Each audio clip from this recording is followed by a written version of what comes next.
Assalamualaikum warahmatullahi wabarakatuh. Bersama saya Chandra Nugraha. Di sini saya akan mempresentasikan hasil riset kualitatif saya yang berjudul Pemanfaatan TikTok sebagai Media Pembelajaran Interaktif di Kalangan Mahasiswa USB PKP.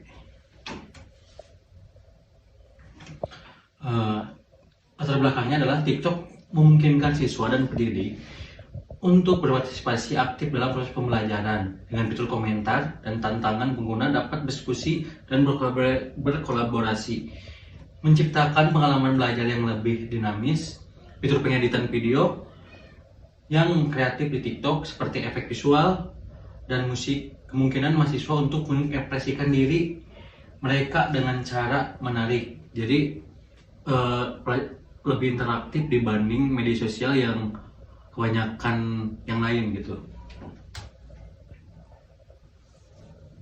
Nah, di sini saya memakai teori media richness, teori kekayaan atau teori kekayaan adalah sebuah kerangka konseptual yang dikembangkan oleh Richard L. Drabb dan Robert H. Lengel pada tahun 1986.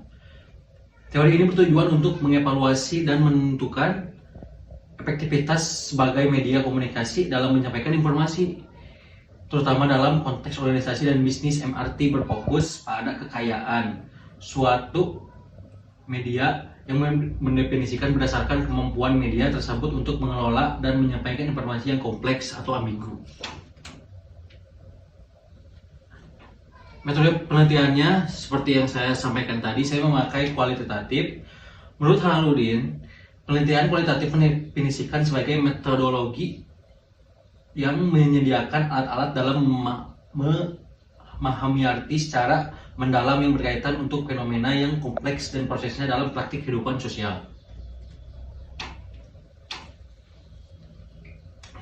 Metode penelitiannya adalah etnografi komunikasi, adalah pengkajian bahasa dalam perilaku komunikasi suatu masyarakat yang digunakan dalam masyarakat dengan budaya yang berbeda. Etnografi komunikasi adalah cabang dari antropologi, khusus budaya antropologi. Penelitian kualitatif dalam etnografi komunikasi digunakan untuk sekelompok manusia hanya dapat dipahami melalui analisis atas lingkungan alamiah mereka. Dengan semua teori yang tadi saya pakai dan judul yang bersinggungan dengan teori yang saya tadi pakai, saya melakukan wawancara dengan salah satu mahasiswa USB PKP yang dimana dia sebagai mantan ketua DKM. Begini hasil wawancaranya. Ada 3 pertanyaan yang saya berikan. Pertanyaan pertama adalah bagaimana mahasiswa USB PKP menggunakan TikTok sebagai pembelajaran interaktif.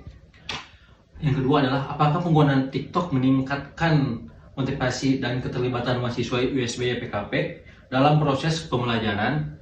Yang ketiga, apa saja manfaat yang dirasakan mahasiswa USB PKP dengan menggunakan TikTok sebagai media pembelajaran. Peserta yang mahasiswa yang USB PKP yang saya tanya adalah bernama Kimi Aziza. Jawaban dari mahasiswa tersebut adalah sebagai mahasiswa USB PKP, beliau memakai TikTok sebagai media pembelajaran interaktif dengan melihat video dan komen yang ada di TikTok mengenai hal apapun dari setiap konten yang dibuat dan hal-hal yang tidak dipahami dari video itu.